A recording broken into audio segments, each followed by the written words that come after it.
This episode of the Busted Wide Open podcast is brought to you by Blueberry. Blueberry offers the best media hosting, accurate listening stats, and their all-new PowerPress Deluxe sites, a no-setup WordPress website for your podcast with all the necessary links to share your show with the world built right in. If you currently produce a podcast and are looking for a better media host or looking to start a new one from scratch, head over to orbitaljigsaw.com/BWO and sign up for the best media hosting and a PowerPress Deluxe site to get your first month absolutely free. That's orbitaljigsaw.com/BWO, or just use the promo code BWO at checkout for your first month free. And with that said, enjoy the show. This is the IWGP Junior Heavyweight Champion Will Ospreay, and you are listening to Busted Wide Open. Thank you.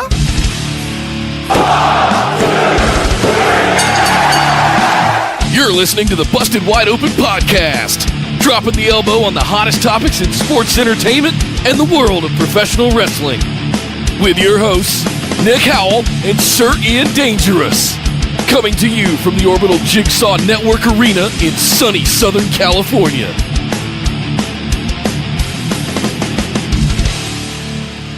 Welcome back to the Busted Wide Open podcast, but if this is your first time joining us, I'd like to welcome you to episode number 75. I'm Nick Howell. And I am Sir Ian Dangerous. And this week, I am ripe for the picking because it was kind of a slow week in mainstream, like the main WWE.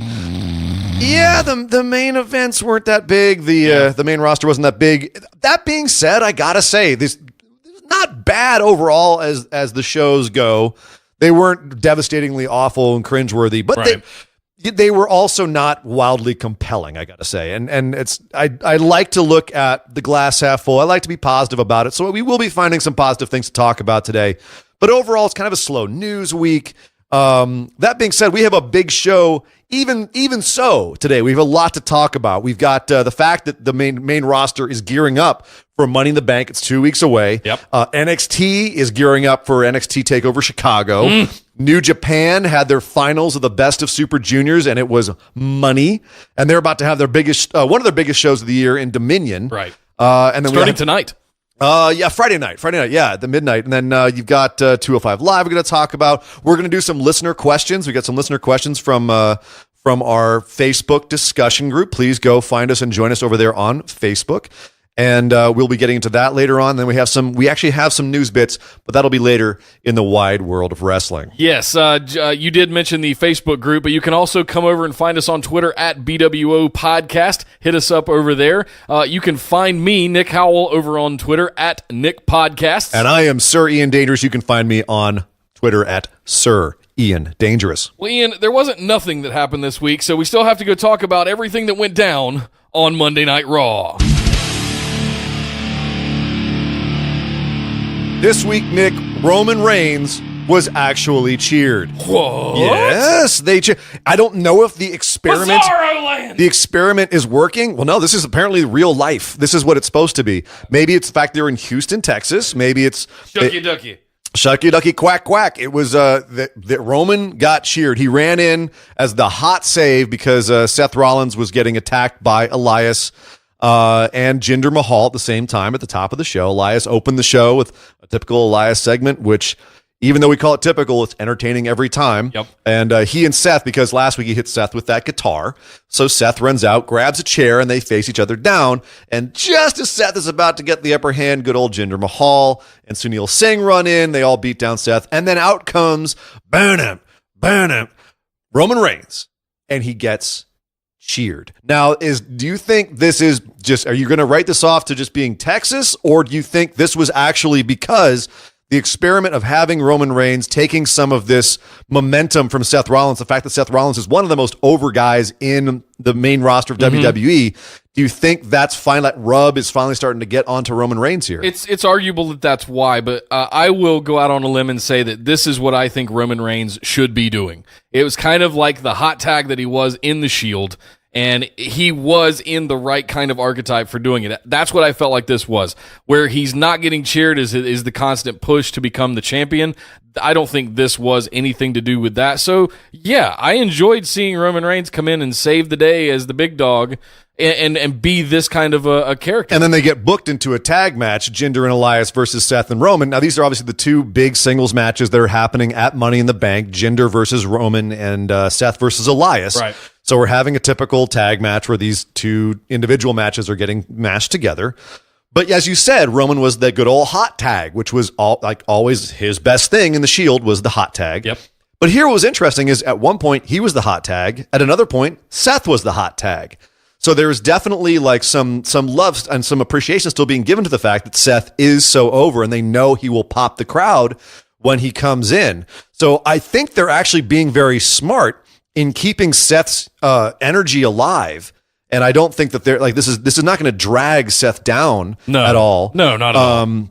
But I do think that it seems to be, at least this week, it seems to be. We'll see when they go into a more smarky town like, let's say, Chicago, where Money in the Bank's going to be taking place. We'll see if it happens there or if this is just, a 1 week fluke.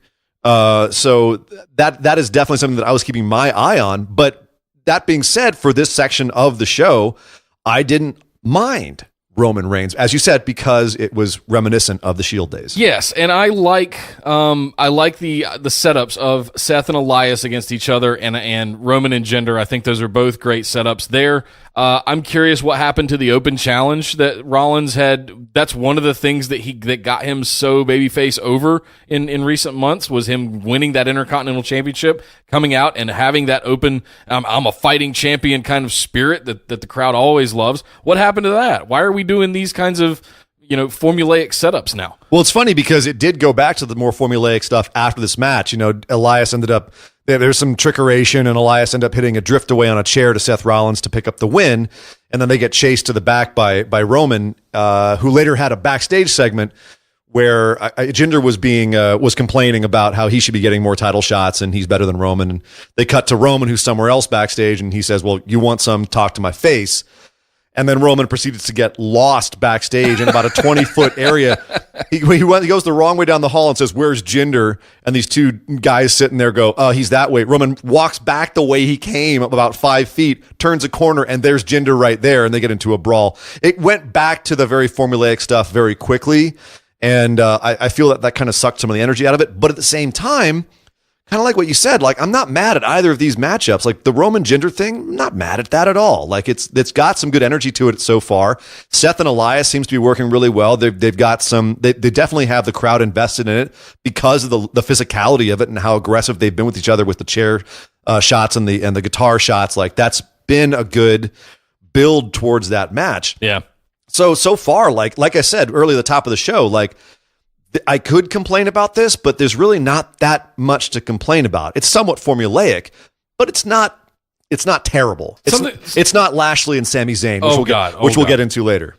So one of the things that I think that's been missing for quite some time is something that feuds that didn't revolve around championships or title opportunities. And I think what we've got here is a couple of really good, certainly Seth has the Intercontinental Championship, but the thing with Reigns and Jinder is that it's just a good old-fashioned two big boys that don't like each other and they want to get in the ring and beat the hell out of each other. I like that. I like the setup of that. And I like that too. That's the part I like about it. The thing I don't like is every time Roman's in the ring, commentary cannot help but, blowing him about the fact that, the authority's against him and he should have beat Brock Lesnar. He's the uncrowned Universal Champion. If you want to call him the Universal Champion, just have him beat Brock, pull off the damn Band-Aid because we're sick of this crap. Yeah, exactly. You know what I mean? Like, have it just be about Jinder and Roman. Don't mention Brock Lesnar. Yeah. Don't mention the Universal Champion. Don't mention the Universal Championship. Have it just be Roman and Jinder not liking each other and leave it at that, because otherwise it feels like what it actually is, which is basically a stopgap feud before Roman goes back after Brock Lesnar from SummerSlam. Probably that is what everyone suspects, especially because Brock's contract is up in August, his new kind of short contract. Yeah. So we'll get him past the Punk record for longest reign and then push it off on Well, he's going to break that, not next week, but right before Money in the Bank, he's going to break that record. Wow. So they'll be able to happily say he has the longest reign as a champion in the modern era, even though it's not with the WWE Championship. So there we go. Another big news on Monday Night Raw. We did have the 4 Money in the Bank participants that are on Monday Night Raw. They faced each other in a couple different matches. You had Braun Strowman versus Bobby Roode. But first, let's talk about Finn Balor versus Kevin Owens, the main event of the show. And this started off with what I thought was a really interesting transition segment where you had the Big Show out with a whole bunch of the Special Olympics kids from Texas. And they all had a little promo and they talked about how great it was. And then before they left, Finn Balor's music cuts in and he basically does his entrance with all of these kids lined up on stage, and the Big Show comes out, does the putting his arms up, puts his arms up in the air a couple times during his music, to sweets a bunch of them and comes down to the ring. Awesome. I love that. I did too. I dug that a lot. And I like, there's been a lot of their tweaks to the Finn Balor character since he came up from NXT that I have not understood or haven't liked. But if there's one thing that this kind of clarified for me, was there's something they've been saying for a while now, or he's been saying for a while now. I don't know how much of it is writing or corporate or whatever it is, or if it's just him. But Balor Club is for everyone, right? And he's had the LGBTQ shirt, and he's been putting out a lot of stuff of inclusionary concepts and that sort of thing. So this is another aspect of that. He's coming out and, basically interacting with the Special Olympics kids as a way to show that inclusivity as well. And so I liked that aspect of it because it made me go, okay, this is what they mean. They're having him be this really cool, chill babyface who everyone gets along with, and is WWE's way of saying we do have somebody who's an advocate for all of these people. Right. And it's another reason to get behind him as a babyface character, and it adds another layer to him as a babyface character where a lot of times they have trouble with babyfaces making them interesting, like Bobby Roode, who we'll get into in a second. Yeah. It also gives you an extra reason to cheer for Finn when he comes out against Kevin Owens, who has been doing a great job of being a more traditional heel and not getting the kind of mixed cheers and boos like he sometimes gets.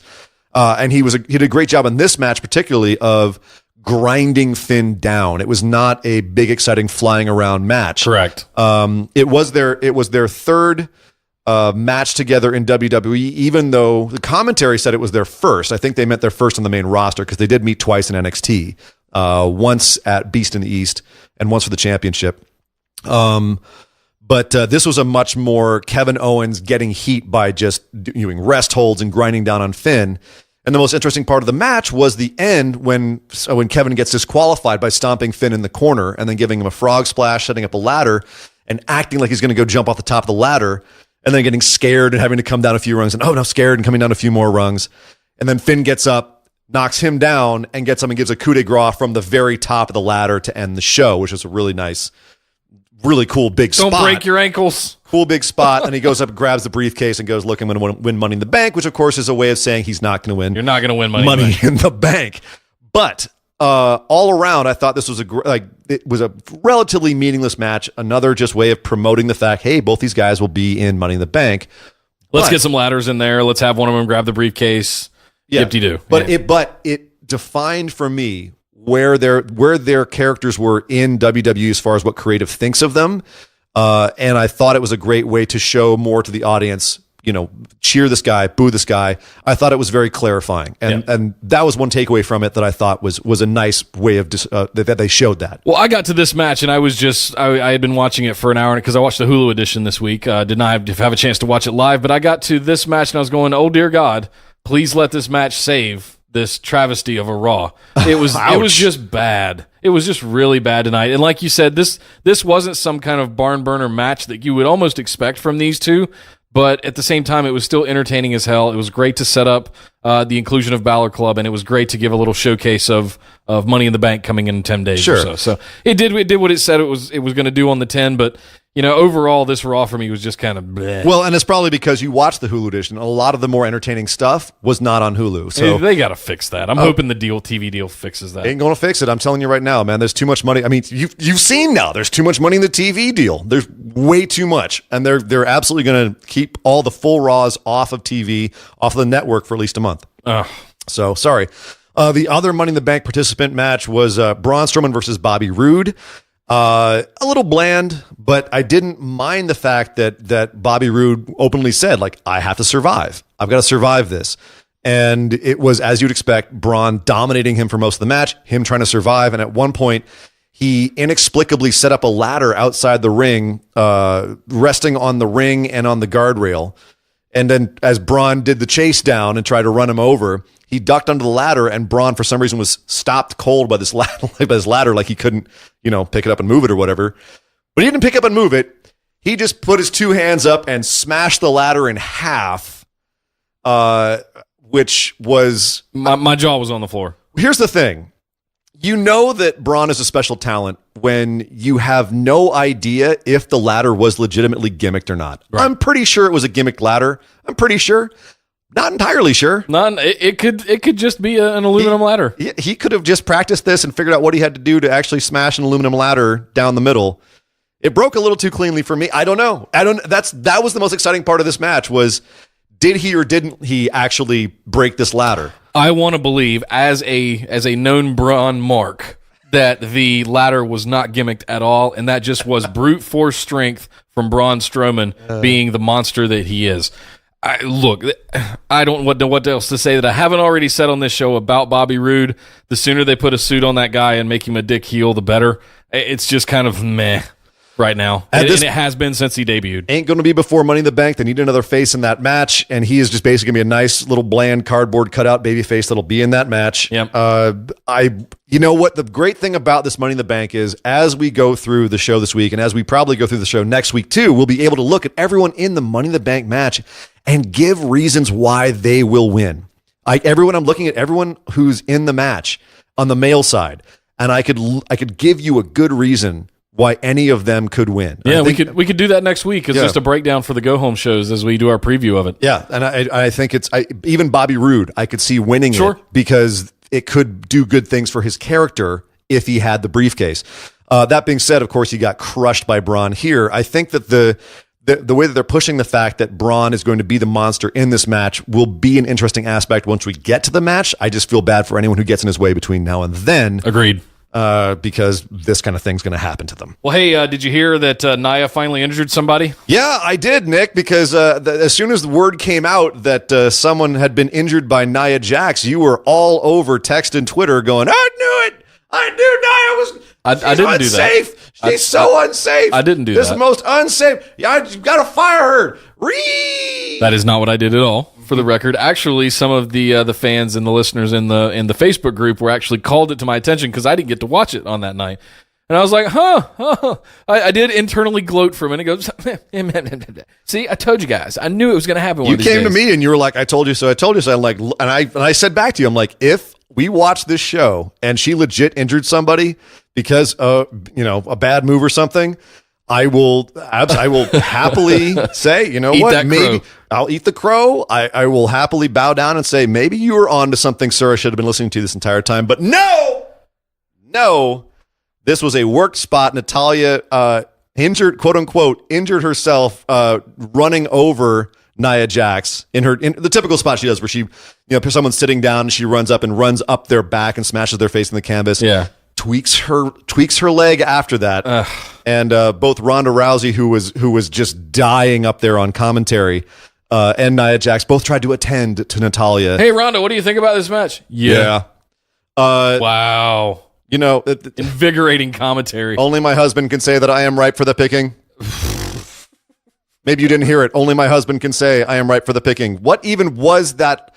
Yeah, so this is another thing where we've talked about Ronda's greenness and something we've said since day one on this show. Don't expose the weaknesses, play to the strengths. Yes. She's obviously very weak on commentary.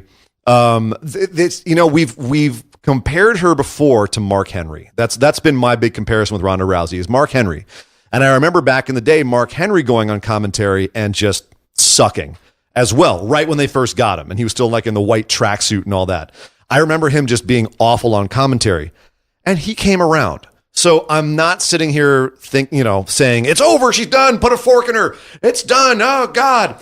But at the same time, yeah, they really shouldn't have put her out on commentary at all. Because it was pretty terrible. It was god awful. It was pretty god awful. And in fact, this whole feud is pretty terrible. And there really is no ifs, ands, or buts about it. They can make a nice video package out of it showing Ronda being a badass and Nia being a killer. And that will get me hyped for the match. But anytime I watch anything else with this feud, especially now, I don't know why they're including Natalya in this feud unless she's going to have something to do with the actual match. And I wouldn't rule it out. If there's a swerve and Natty turns on Ronda or something like that, it wouldn't surprise me at all. And that would be at this point, I feel like Natty is just kind of a chaperone for Ronda Rousey. Yeah. But anything she's doing, like she has to train her and script her and make sure, and she's been put in charge. You're in charge of making sure that Ronda Rousey looks amazing. I don't know if Natty's the or one. Else. Natty might not be the one you want in charge of helping Ronda with her promos. I'm just going to throw that out there. But that being said, as long as this pays off somehow, as long as this Natty angle pays off somehow, we know that. I'm saying if it does, okay, then I understand what they're doing here. Otherwise, they're just killing time. And the fact that they don't have any physicality yet between Ronda and Nia is hurting their packages and hurting this feud because there's not that much excitement to it. There's no video to build packages We around. have Ronda kind of acting like a heel by being a dick to Nia, who was genuinely concerned about it. That's the way that they played it, was that she was genuinely concerned about Natalya's injury, was sorry. She was like, I didn't mean to hurt you. And which she didn't. She didn't even hurt her in kayfabe. Right. Natalya hurt herself.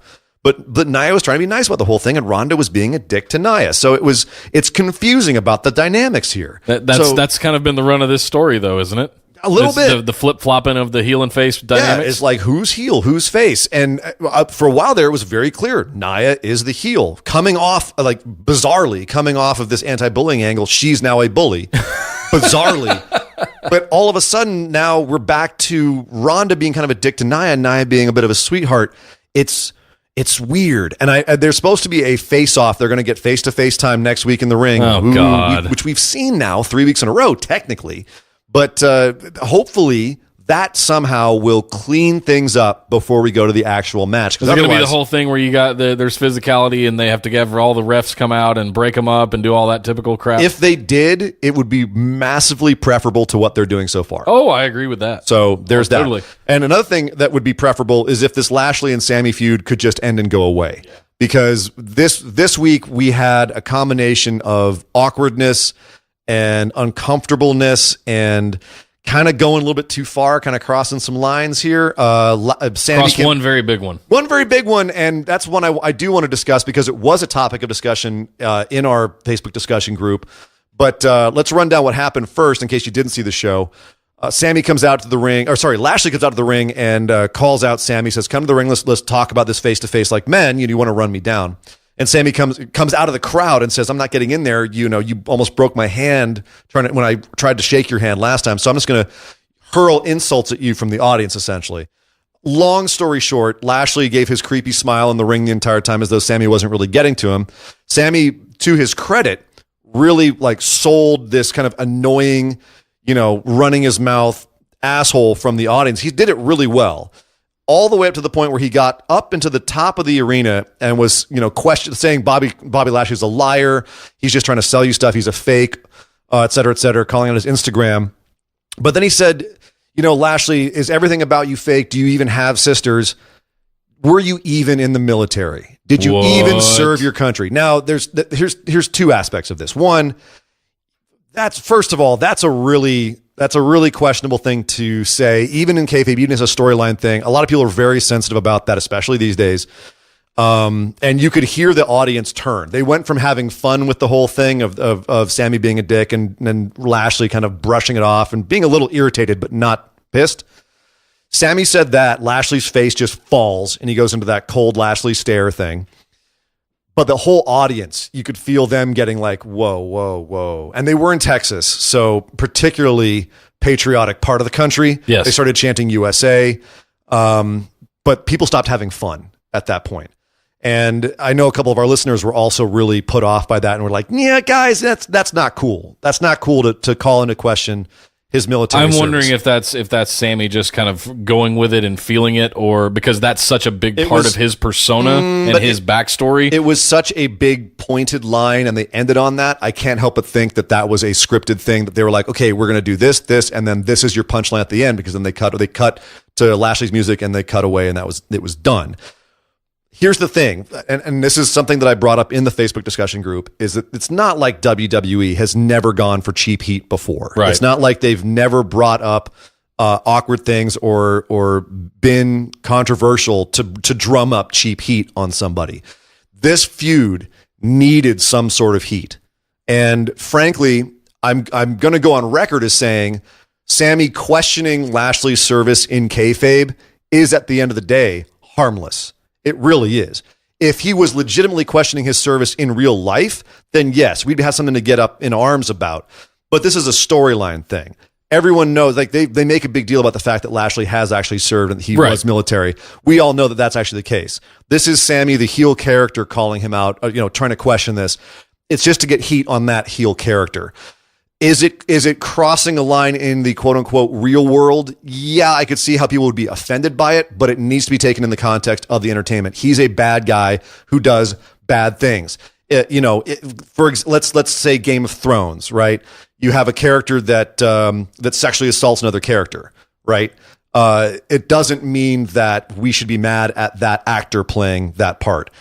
It means that you can say the show is controversial for having that sort of stuff be portrayed in there, but at the same time, we can't be mad at the actor. We can't be mad at Sami Zayn. If you question them bringing up this topic, you're questioning WWE's writers. I don't know who to be mad at right now. It's you're saying that assuming that they wrote it, and I'm saying what I said, assuming that Sammy just kind of pulled it out as part of Lashley's character. It's one or the other. It's not good either way, in my opinion. There's other things they could have found. If this is where they're going to go, the links they're going to go to for cheap heat, that's a little too on the nose. Yeah, but it's nowhere near. This obviously does not absolve anything, but I'm saying it's nowhere near the stuff they've done with before, like Charlotte's dead brother, or Jake the Snake's alcoholism, right? Or Hawk suicidal and jumping off the Titantron. There's some stuff and that's all stuff I mentioned online. There's a bunch more we could talk about too, but these are things that they've gone real far down the tasteless rabbit hole before. I don't think this is too far for a wrestling promotion to go to this topic, because it's not. Now, if next week, if they double down on this and he goes and tries to actively disprove if this is something that they really drive into, then yeah, we could be talking about this being wildly tasteless. But at the same thing, I don't think this is a sacred cow that they can't necessarily talk about if they're trying to get the heel extra heat. That's true. And let's see what happens next week. I kind of agree with you, but I kind of just think that it's just off limits, period. If somebody did really do that stuff, we'll see what happens. I'd said earlier I had watched the Hulu edition this week, but I have also heard that I missed what might be the best thing that happened on Monday Night Raw in Constable Corbin. Yes, sir. Can you fill me and the listeners in on that? I absolutely can. Constable Corbin is, I think, the best thing that's happened to Baron Corbin since he's been called up to the main roster. Wow, not even Money in the Bank? Yeah, you saw how that turned out. Well, no, this is great. Okay, so pretty big deal to win the briefcase. Stephanie McMahon basically said, I don't like what Kurt Angle's doing on the show. You now have the authority to overrule Kurt Angle if you want. So it's, in a sense, now he is a mini authority figure heel. And he definitely put that to use on this show. You had Kurt Hawkins coming out and celebrating his first victory in 199 losses over a local jobber named, ironically, James Harden. But he was going to give tacos out to the crowd. Corbin came out and gave an end of days to the jobber, costing Kurt Hawkins the match. And then he basically put Kurt through a bunch of tacos. Basically saying, this is now, I don't like this. Not on my watch. Not on my watch. Not on Constable Corbin's watch. And then later we had a 3-on-3 women's tag match, Riot Squad versus Sasha. And strangely enough, Alexa and Mickey. Alexa faked a leg injury and left. Bayley comes out and inserts herself into the match and then ends up beating the Riot Squad, ends up winning. And then Corbin in the back says, no, she shouldn't have been in that match. Kurt, I need you to overrule this ruling, and it's my authority to do that. This is a couple different aspects that were interesting about this. So Constable Corbin, a lot of fun. I look forward to seeing where they go with it. It's very entertaining. What happened to refs' decisions being final? That's one of the things I was going to go to is like, really, I thought the refs' decision were final according to the Roman Reigns and Brock Lesnar outcome at British Royal Rumble. But don't forget, Nick, the short-term memory. The authorities screwing him over. That's what happened. Yeah, anyway. But here's the thing. So Sasha got mad at Bayley and stormed off. So we still are kind of, simmering this everlasting Bayley-Sasha non-feud.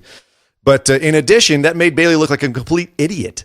Complete idiot. She has since she's come to the main roster. It did nothing for her character. Again, it made her look like a moron for coming out, inserting herself into a match and assuming that she won, when in a sense all she did was get her team disqualified. She's been on the main roster now. She had one of the best runs. She dropped the belt to Asuka for the long reign, correct? Yes.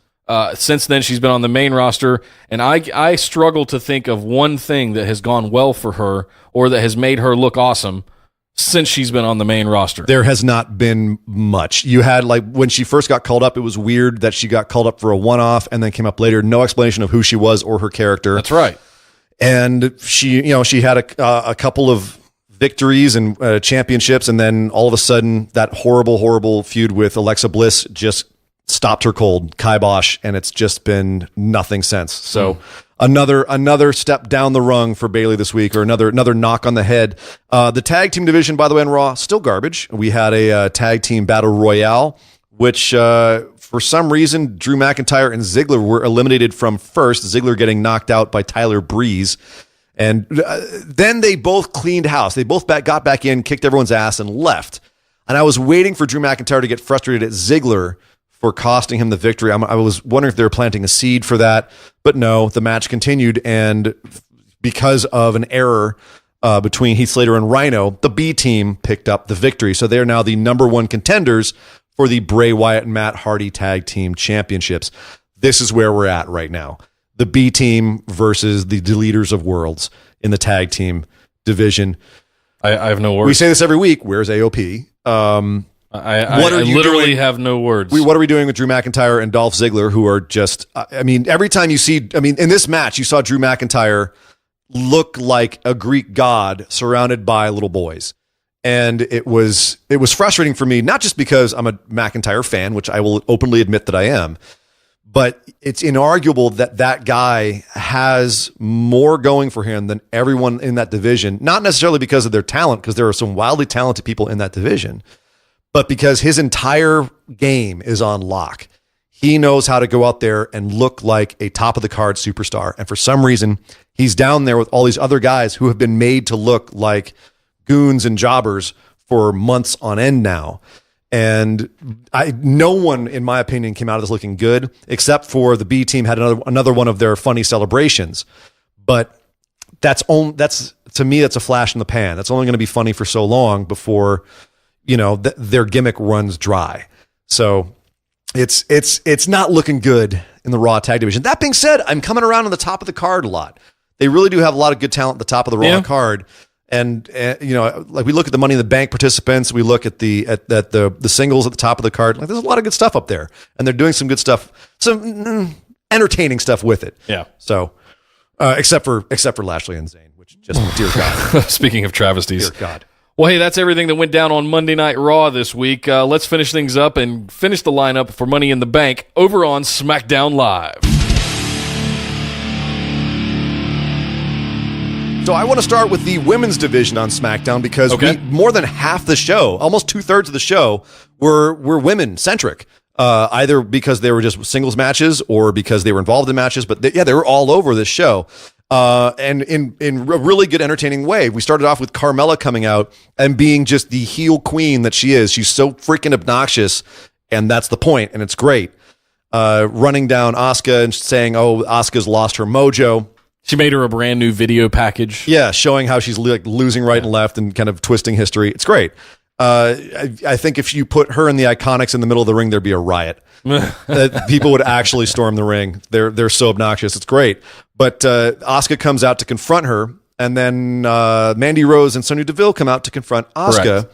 Which Paige then comes out and makes a match and asks Asuka, "Hey Asuka, you have a match tonight. Do you want to face Sonya Deville or Mandy Rose?" You had Mandy Rose last week. Yeah. Do you want Sonya Deville this week? Yeah. And Asuka goes, "No, I'll take both. Give me them both. Give me both." And so Carmella goes and sits ringside on commentary, which, by the way, she's also brilliant at. Yeah. And she was wildly entertaining. Tag teaming with Corey to make fun of Saxton. That commentary segment was probably one of my best things that happened this whole week. If you are down on Carmella for any reason, I can see how you might not be 100% on her in-ring work, but she gets the job done with what she has. Yep. She's not going to be one of the 4 horsewomen. She's not, but that girl can entertain, and she's the total package as far as a heel is concerned, in my opinion. Not only that, she can talk on the mic. She's smart. Asuka has this match, ends up beating both Sonya Deville and Mandy Rose, which was great. Makes Asuka, gives her that strength back, reinforces the fact this is Asuka. She's a killer. But one thing I want to point out, I want a feud between Sonya Deville and Asuka.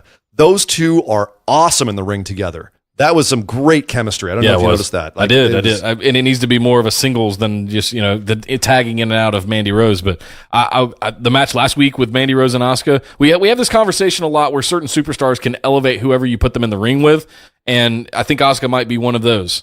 It's good. Absolutely is. Well, of course, but I mean, we haven't seen that many exhibitions of her yet on the main roster. But I think all of these girls that are coming up and facing her now, like Mandy Rose looked fantastic this last week. They both look fantastic again this week. Mm-hmm. And I think that's more to do with Asuka and her ability to call the matches that way. And it makes me hopeful for the Carmella match, to be honest with you. Yeah, you know what I mean? That's a good point. I hadn't thought about that. Whatever the outcome is, I'm actually more excited about the Carmella match because Asuka has been on a roll of looking really good in other matches and making other people, as you say, look good in her match. I'm curious to see what the outcome is. I'm going to be pretty irritated if Carmella beats her clean, but as far as the actual I don't know if action that of happen. I hear you. That's you poor sweet summer child. It's still real to me. It's still real to you, buddy. Another women's match we had on the show: Becky Lynch versus Charlotte Flair. I'm going to have some unpopular opinions here. Oh, really? Oh, yeah. All right. Well, I'll give the rundown really quickly. Right. It was basically an exhibition match. You know, they didn't really have any stakes to it. No. They're both in Money in the Bank, so it had a little bit of relativity to that, I suppose. But it was, for a lot of people who've been, fans of Becky and fans of Charlotte for a long time, this was like, oh, cool. We finally get to see the friends fight. And they did a good job storytelling how they were friends, but they were having a competition. And at the end, there was some sportsmanship and Becky checking on Charlotte to make sure that she was all right after Becky made her tap out in the disarmor, which was great because it made that move look a lot more devastating that it took out Charlotte, of all people. Becky Lynch did get a win. It's been 2 years now. Freaking ever. I think this might have been a gimme because I don't think she's winning Money in the Bank. They have to keep some sort of right. They have to keep her looking some sort of good. But please, what was your? I thought this was great. I thought this was a great little exhibition match. I liked a lot of the storytelling. What was your opinion on it? Oh boy, I'm almost scared to say this because of the backlash that might come from it. That's never stopped you before. That's true. I'm really down on Becky right now. Oh. My heart. Actually, and the funny thing is that after 2 losses to Carmella, and after we saw that amazing match at WrestleMania with Charlotte and Asuka, and it wasn't even 4 to 5 star, it was still kind of middle of the road match, that one, Charlotte and Asuka. And then you see Charlotte lose to Carmella a couple of times after the cash in, all that stuff. And then she goes and loses again to someone who I think is a subpar wrestler. You think Becky Lynch is a subpar wrestler? Compared to Charlotte. In kayfabe, you're talking. Sure. I know you're not talking about actual technical ability. Fine. But from what you see in the ring on the main roster of WWE, fine. Now you see Charlotte lose to Becky Lynch after all of that. I think Charlotte is arguably the best, if not one of the best, women's wrestlers in WWE right now. And to see her go on this kind of losing streak to kind of, I don't know, is she taking one for the team? Is she doing this to kind of reinvent her character maybe somehow? I don't know. I don't see, they have not shown me in kayfabe that Becky Lynch is a better wrestler than Charlotte Flair is. It's cool to see the disarmor come back. It was a devastating move 2 or 3 years ago, but we haven't seen much of it since then, just a little bit here and there. She's a lot of fun. She's got great presence. I just don't think she's the in-ring worker that she used to be. Well, but here's the thing. I think this is their way of showing you that, yes, Becky Lynch still got it, and Charlotte is not as good as we maybe thought she was. I personally thought that the match between Asuka and Charlotte at WrestleMania was one of the best matches on the show. Agreed. I didn't like the finish to it. I thought Asuka tapped out. Oh, the instant tap out was literally the only issue I had with it, and it was a nitpick, was that Asuka tapped out too quickly. I would have wanted to see Asuka hang on longer, but that's just a complete nitpick on my part. The thing is that from that point, Charlotte had been built up to be too strong. There was no way anyone else in Money in the Bank was going to compete with her. So having this match where Becky Lynch comes along and is able to beat her not only elevates Becky Lynch, who up until now had been looking a little weaker, and probably that's why you're down on her. Yeah. But in addition, it makes Charlotte look a little stronger. Humanizes her. It humanizes Charlotte a little bit. Thank you. Brings her back down, weakens her a little bit, so that the playing field's a little bit more even. She's not this, undefeatable goddess that's Alexa, undefeatable queen, excuse me, that would just go in and basically rampage over everybody if you had her at the power level she was at before this. So I thought that this match did do a good job of establishing that Charlotte is mortal and Becky's better than maybe in kayfabe we thought she was. Okay. So just go with it. Another match we had on the show, which I thought was fun but not that important, was the Money in the Bank competitors match, where you had the New Day, who we still don't know who's going to the Money in the Bank from the New Day, Big E, but they were facing off against Miz and Rusev and Samoa Joe. I thought this was a really interesting dynamic between all these guys. Three very self-interested guys was what I thought about going into the match. Like, which one's going to turn on the other one sooner? Which, of course, was exactly what it was. Was at the end, Miz accidentally, he's trying to throw pancakes at the New Day, and he ends up hitting Rusev and Joe, and they both beat him up and leave, which I thought was kind of stupid. But it was. But fine, whatever. The match didn't really have a purpose other than to establish that no one's on anybody's side, and the New Day's still a lot of fun, et cetera, et cetera. This match was useless completely. The only thing to talk about here was Samoa Joe on the mic. That's really all this comes down to. You read my mind. That's exactly where I wanted to go. Is that guy might be the best dude on the stick in the company right now. We like being hyperbolic, but it's really, I think, a pretty solid argument to say that guy is on another freaking level right now when it comes to his promo. He makes himself look terrifying. He's eloquent. He's able to play to the camera, to who he's speaking to as far as the interviewer. He's able to get all of his points across clearly and let you know his perspective on them. And he makes you want to watch these matches. He makes you want to watch him. You may not like him, but you want to watch him. And he's absolutely murdering it. I thought Rusev in this match kind of faded into the background. Yeah. Interestingly enough, for the guy who was as massively over as he was a couple of months ago, he's kind of fading away a little bit. Well, there's a little bit of Corpus Christi there too. Well, and Corpus Christi was pretty hype up compared to Houston the night before, being hyperbolic, which was okay, strange. We'll get in. I wanted to talk about the fact that they seems like they're trying to throw the Rusev Day heat onto another part of Rusev Day. We'll get into that in a second, because before we get to that, I do want to talk about the contract signing that we had tonight for the last man standing match between AJ Styles and Shinsuke Nakamura. Why didn't we do this in the ring? Well, it was interesting. This was an interesting way of doing this segment. Instead of doing it in the ring like we normally do, they did it backstage. A boardroom or something. Boardroom table, like a set, basically. And you had a bunch of security guards around, and you had Nakamura and AJ in a t-shirt and jeans, and Nakamura in a suit. And Paige presiding over the whole thing. I liked this. This was unusual, something we don't see. And I liked the fact that there was a dynamic to this we didn't see. It wasn't the physicality. There was physicality here, as you expect at wrestling signings, but there was not the kind of physicality you normally see. It was AJ being frustrated and almost like he was just pent up to his nose, like he just was ready to burst the entire time. Nakamura is very casually there, sitting there, knowing that he's wildly in AJ's head. And AJ's like, "Fine, I want this match." Signs it, turns it to Nakamura. Nakamura takes a look at the pen and goes, "This pen's out of ink." Tosses it away. "Give me your pen," to AJ. Takes AJ's pen, looks at it very closely, and goes, "This pen's broken," and throws it at AJ, who then comes over the table at Nakamura and tries to get at him because he can't take it anymore. He wants this guy so bad. I loved that dynamic. I loved the storytelling there. And the fact that AJ got so frustrated and just freaked out. He even threw like a little slap at Nakamura that actually hit him. Oh, he open on the face way slapped out. him in the face. As he was getting dragged away by the security guards. It was very well done. It didn't feel too forced or too scripted or theatrical. You know what I mean? It was a little theatrical. Well, yeah, of course. It was a little theatrical. We're in LA. It's theatrical. It's a little theatrical, but it had enough good fire to it. And then Nakamura at the end, of course, just reaching into his jacket, pulling out a pen and signing it on his own, being like, last man standing, I'm out, and taking off. It was great. It was just a little bit to remind us that match is happening, and I thought it did its purpose, and it was unique enough that it stood out in your mind. It stood out in my mind as being one of the more memorable things about SmackDown. I agree, and it's he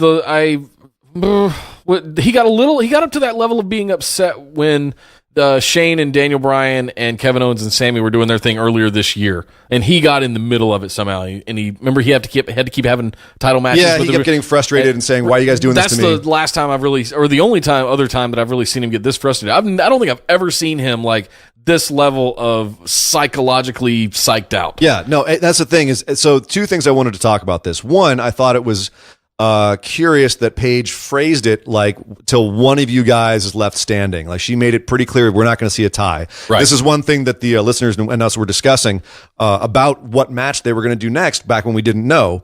And we said, well, last man standing doesn't make sense because that was kind of what they just did. Yeah. And there was a tie. And you could theoretically have a tie with last man standing as well. What I think they were saying here was there will not be a tie. There has to be a winner. There has to be a winner in this match. Paige made it clear we're not having a double count out.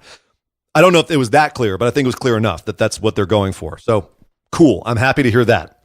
The other aspect of this was, as far as, the writing of it, is how in AJ's head Nakamura is, how twisted AJ is right now.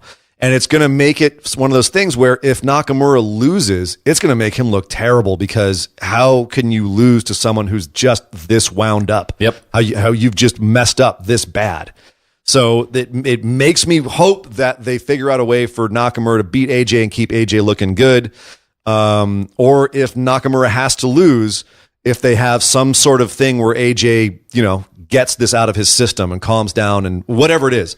I'm liking the storytelling so far. Yeah. I'm very curious to see where they're going. In a perfect world, I mean, this sets it up where Nakamura does have his number. He gets the title at Money in the Bank, and AJ goes on this kind of redemption tour for the rest of the summer leading up to another big match at SummerSlam. All I know is I hope Nakamura stays heel forever, because this is going to go. I've been saying it for a while. This is going to go on all year.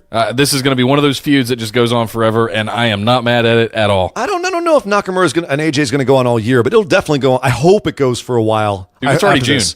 It's June, right? They did We're say halfway done with the year. So one of the but it started a month and a half ago, WrestleMania. But there's my point is that I think that the fact that they put in the promo package the next chapter in this feud, they didn't say the last chapter, they said the next chapter. Yeah. So that I thought was hopefully telling. This goes at least to SummerSlam, if not beyond. I hope so. Especially if it keeps doing interesting segments like this. Although I don't know how much more they could build this up. I mean, we did have a mixed tag match is what I want to talk about. The other half, or the other parts of Rusev Day, Aiden English and Lana versus Jimmy Uso and Naomi. Elements of the mixed match challenge now coming on to the TV show. Elements of it, and it was definitely a fun match. Yeah. They were definitely having a good time with some of the spots. This is fallout from the dance-off segment last week, which was, as we said last week, innocuous, as not as bad as it could have been. It was pretty good. And this match was pretty good. It was surprisingly compelling for a match that really didn't mean a whole lot. It was actually more entertaining than a lot of things on Raw, which is crazy to think when we're talking about the fact that Aiden English and Lana were half of this match. I know you're an Aiden English fan, but I'm also a Lana fan, and you're also okay. There you go.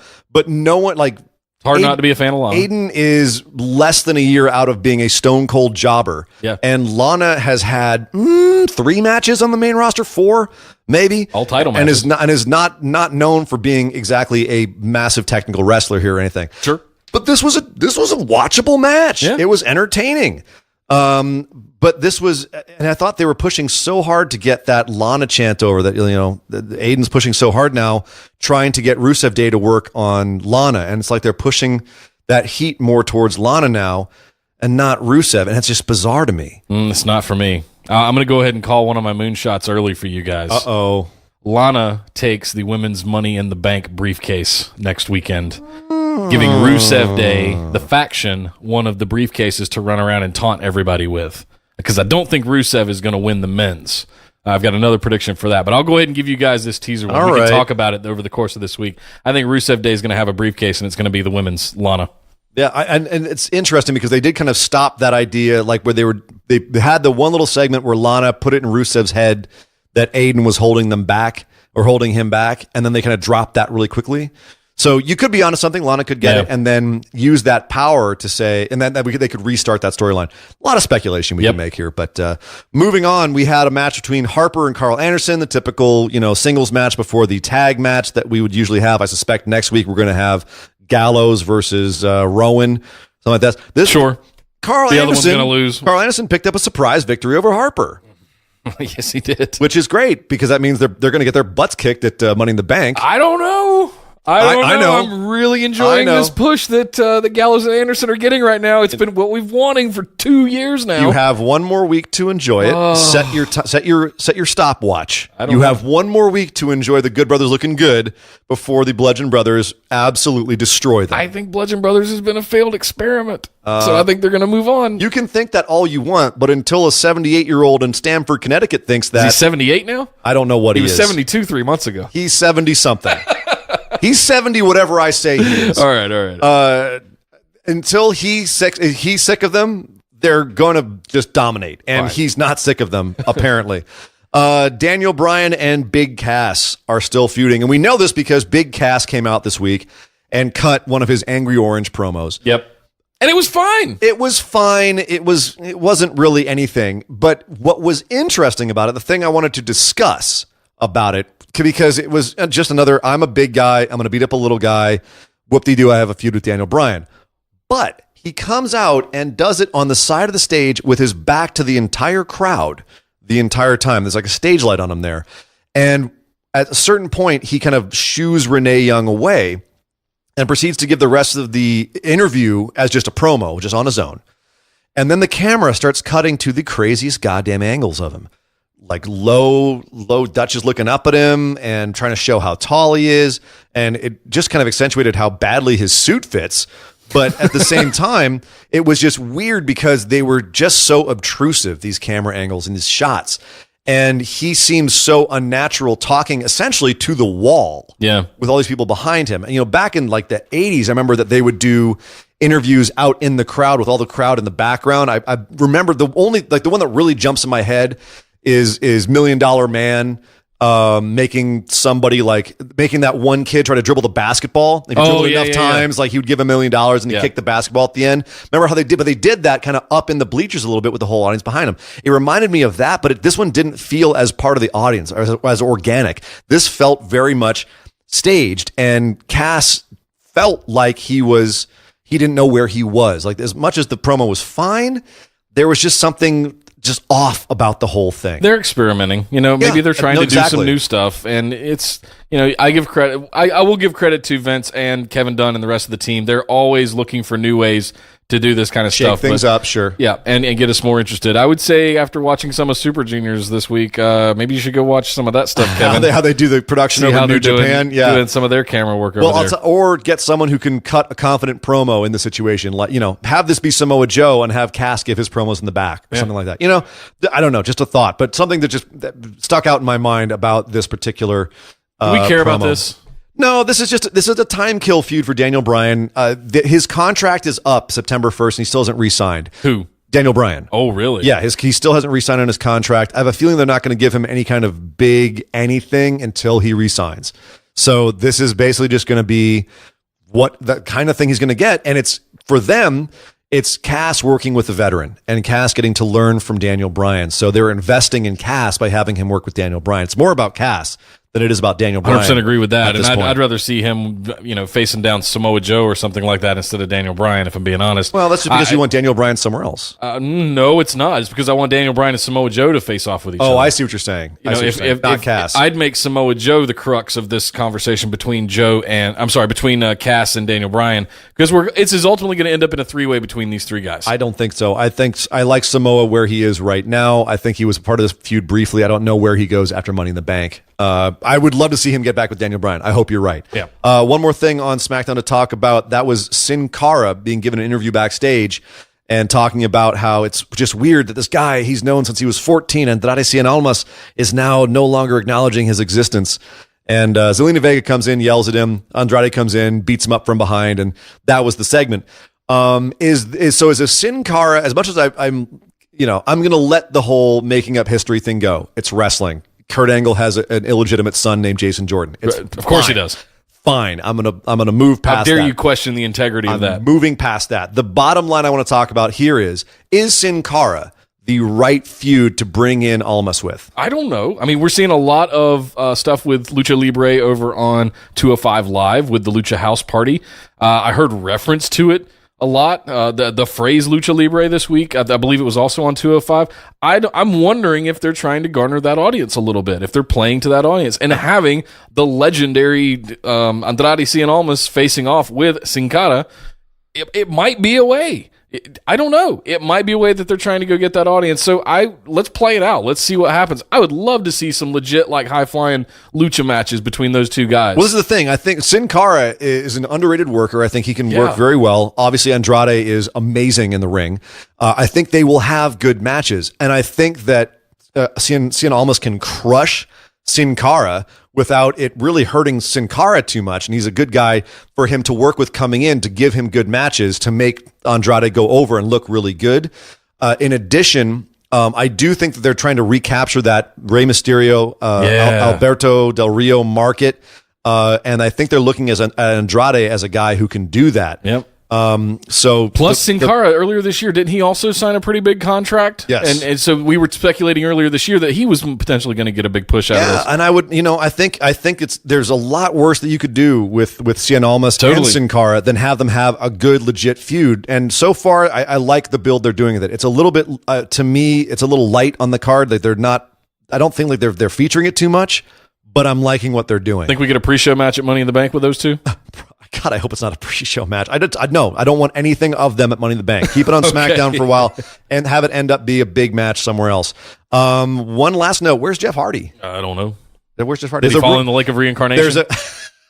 There's a rumor that he pinched a nerve, but he has been working a lot of house shows. So I don't know. They don't have anything. Maybe they're letting him rest for right now and then giving him something to do after Money in the Bank. No U.S. title defense at Money in the Bank. No, sir. Doesn't look like that. Okay. This is the problem with having combined rosters is some titles just aren't going to be on your show. Well, guys, there we go. SmackDown is in the books. We have one more show next week, both go-home shows, before we get to Money in the Bank, my favorite pay-per-view of the year. Aw. But that's not it for today. That's it for just the main roster. We're going to head over and talk about everything else that went on in the wide world of wrestling. All right, well, first in the wide world of wrestling, we have to talk about NXT, which opened up with Shayna Baszler coming out. Knew this was coming. And squaring off with Nikki Cross. If you watched the end of last week, you knew this was coming. Yeah, but this is great because they pretty quickly set up the fact that we will be Nikki Cross versus Shayna Baszler for the championship at TakeOver Chicago. Yes. I think Nikki's a great pairing for Baszler. This was some great physicality they had this week where Nikki was just crazy and Shayna didn't quite know what to do with her. And Nikki ended up standing tall in the ring. I think it's a good thing Nikki didn't get called up with Sanity. I mean, they're nowhere to be found, and she's getting a title shot at TakeOver. So good point. People were complaining about her not coming up with Sanity, but I think it's working out pretty well for her. I don't think she's winning, but it's going to be a good match, and I think it's going to be a good match up for Shayna Baszler and for Nikki.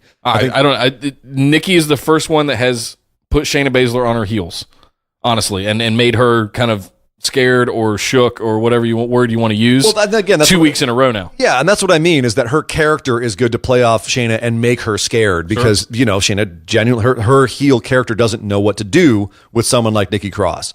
It's just out of her wheelhouse. She's used to little girls like Dakota Kai who she can beat up. So I think from a storytelling standpoint, it works to have this crazy chick who can kick her ass show up. Also, we had TM61 versus a couple of jobbers named Mike Hughley and Robbie Grand. This was a squash match, but TM61 are apparently officially heels now. No more feet on the ropes and maybe being heels. They were straight up assholes in this match. The only other thing that came out of it was that they are apparently now known as the Mighty, not TM61.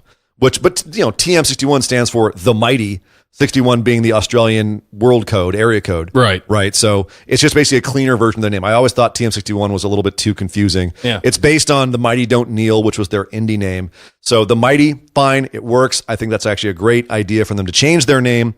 It's a good time to do it now that they're going heel. So yeah. I did like. I think you're about to say about the Lars thing backstage. They're scared of Lars. Lars Sullivan beating up everybody in a ring. Yes. And who should walk in? TM61. Or I'm sorry, the Mighty. The Mighty walk in, take a look at Lars killing all these little recruits. Yeah, he's doing a training session in the Performance Center, right, and just beating the hell out of 8 or 10 guys. And in the background, the Mighty walk in the door and they look up and they go, Nope. Just shake their heads and turn around and walk back out. Brilliant. Great moment. And it's just so subtly done. You can see the camera was kind of acknowledging they were there and then moving away.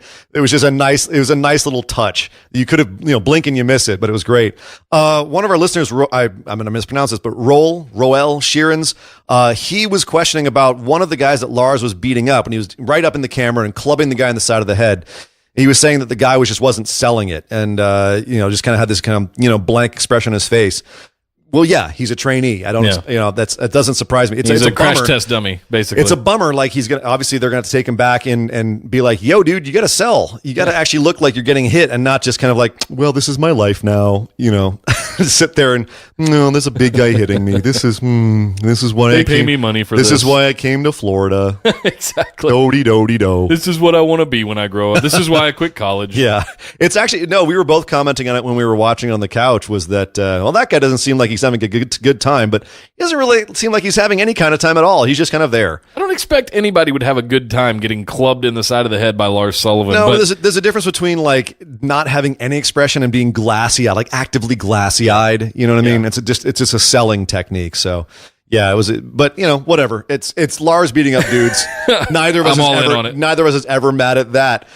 Nor are we ever mad at Roderick Strong and Danny Burch getting in the ring together, and we had a singles match this week between Roddy Strong and Danny Burch. Well, to be clear, I do have, I'll say heel Undisputed Era Roderick Strong, to be completely fair. I have a lot of things, as you've heard over the last year of this show, to say about Roderick Strong. Yes. Regular babyface crap Roderick Strong. He was fine. You're just a nitpicker. Fine. But this was a great match. It was, as we expected, a lot of stiff stuff, a lot of mat work. A lot of chain wrestling, but as we expected, the inevitable interference by the Undisputed Era. This is the kind of match we complain about on the main roster, where it's two members of a tag team having a singles match, and then there's interference from the rest of their tag teams, and that's it. The big difference is that it's a better told story between these two tag teams. There's history between members of the tag team. Pete Dunne was betrayed by Roderick Strong. There was some nice heat there once the interference started coming down. These two guys are fascinating to watch work. Whereas in the main roster, the matches are a little bit more bland. We had the Carl Anderson and Luke Gallows match. Excuse me, Carl Anderson and Harper match this week, and it was kind of a bland match. It was fine. It was what it was, but it was very short and kind of nondescript. And that was the same match as this, except there was interference in this match. That being said, this was a great match that we were just genuinely disappointed when Undisputed Era came out and interrupted the match. Because they were really just getting going. It was just starting to get really stiff and enjoyable. And of course, here comes Kyle O'Reilly and Pete Dunne. But that's the point, is we're supposed to be like, God damn it. Yep. I want to see more of this match. Like, how dare they come? That's heel heat. Yep. You know what I mean? So I was totally fine with how this worked, and I did like seeing Pete Dunne come in with some righteous fury on Roderick Strong. Yes. We're having that great, it's going to be an incredible 3-on-3 tag match at TakeOver Chicago. Can't wait for that one. I do know I might be able to wait for another match we got set up on this week. It's a match set up for next week, EC3 versus Cassius Oh no. Hey, somebody can't get over or they don't know how to work well in the system, put them with Cassius Ohno. Here we go again. You know, He's Mr. Gateway. He is the Dolph Ziggler of NXT in a sense. Well, yeah, except he's a lot more fun to watch work and a better character. Yeah, and it's unbelievable the things that this guy can do. I totally grant you that, but he's become this kind of gatekeeper, like you said, to allow talent to move forward. On the other side, they also debuting at the same time. You've got the amazing matchup headed for Takeover with Velveteen Dream and Ricochet. I mean, just to counterpoint where the two different career paths are going. Yeah, and the Ricochet Dream, they had a video segment where the two of them were talking to the camera, you know, and then they showed some packages, and they've been going at each other on social media. If you follow them on Twitter, they have just been throwing kayfabe out the window. Ricochet calling out Velveteen Dream for his time on Tough Enough, and the fact getting kicked off at Tough Enough. Velveteen Dream opened it up with changing his profile picture to Prince Puma and saying that he can't be the Ricochet can't be both Prince and King, and just throwing basically saying indie guys suck, essentially going for that heat. But it's been a lot of fun. I love that they even included it in this video package where Ricochet throws out there, "Oh yeah, remember him from Tough Enough? He failed." And Velveteen Dream sitting back in his chair going, "The Dream remembers none of that." Yep. It was great. Fantastic. We let this match happen tomorrow. I'm in. I'm completely in. I hope we get multiple versions of it, honestly. Let it go for a while. I wouldn't be mad at that either. We also had Lacey Evans versus Kairi Sane. The rubber match happened this week. Some great work from both ladies. I like this match a lot. And I like the new aggressive Kairi, and I like Lacey Evans pulling out the new moves. Like she went to the second rope, bounced to the top rope to a moonsault. Yeah, some great moves out of her this week, which you normally wouldn't see out of. You've seen it out of Charlotte a little bit, but not the springboardy kind of stuff. I mean, she's relatively compared to the other girls that are on the roster. She's a big girl. She's 6 foot. She's built. You normally wouldn't see someone of that stature doing that kind of stuff, but I mean, man, she pulls it off and looks like $1 million. Have we ever seen Lacey stand next to Charlotte? I wonder how she sizes up to Charlotte. I'd have to look into some stats. Yeah, I'll get back to you guys. I'd be curious. Definitely see a high ceiling for her. Although, as I mentioned to you, she's not a spring chicken, and they've got to actually do something with her now. She did lose to Kairi Sane, so I don't know if they have big plans for her or not. It'd be nice if they did, because she's definitely got the talent. Kairi, obviously, they could do a lot with her. She ends up picking up the win here with her incredible elbow drop, as you'd expect, the insane elbow.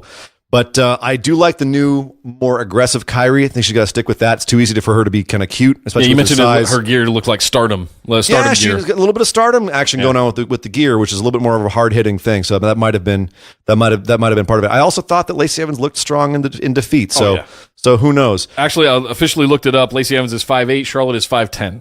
Wow. So yeah, there we go. Dang. Well, there you go. But Lacey's definitely jacked. So I think of any of the women on the roster, she could definitely stand next to Charlotte. So the last segment of NXT, more of the Ciampa Gargano build, more just Ciampa coming out, tearing apart the crowd, getting booed out of the building, and then Gargano coming out and kind of going to the dark side a little bit. He kind of got a little vicious. And he busted him wide open. The only time that we've seen that much blood on WWE TV was Reigns at this year's WrestleMania. Brock, yeah. In the Brock match, yeah. Aside from that, they try to cover up that much blood. And they tried to cover it up here, but he busted Ciampa open so bad, they just couldn't keep it contained. And then he put him, right as they were going off air, put him in the Gargano escape again, and it just started just spurting out of his head. I wonder if it was that big vein that runs all over the way to the top of Ciampa's head. Ugh. All I know is, they've definitely done a good job of building this feud into something that is just gritty and brutal. Fight forever. And nasty, and I would not be surprised if Ciampa picked up the victory again, much like Nakamura, where he just seems to be in Gargano's head. Gargano has kicked his wife to the side on this and said, "I don't care about what you think. I'm going to go get this guy and kick his ass." I wouldn't be surprised if Gargano has to go through a redemption arc on this. The way that they've been building this whole thing, they've got a lot of story to tell here. So there's a lot more they could do with this. And still, one of my favorite feuds of this year. Absolutely. Over on 205 Live, the saga continues for the Cruiserweight Championship as we see, it's sort of the buildup of the next step after the championship match that we had last week. This week's episode was kind of a big, Okay. Couple of breaths. After we got Cedric and Buddy Murphy last week, but we got promos from Mustafa Ali, Drew Gulak on commentary, all kinds of stuff of kind of starting to set the stage for who's going to be the next number one contender. Gulak's still one of my favorite characters in WWE. He's found that sweet spot between the over-the-top character work of the pre-Triple H 205 Live and the viciousness that he's been bringing to the ring in the post, where he still has this very interesting, fun character, but he can also be a guy who can legit go in there and kick ass. Oh, yeah, absolutely. And it's scary. We had Lindsay Dorado versus Brian Kendrick.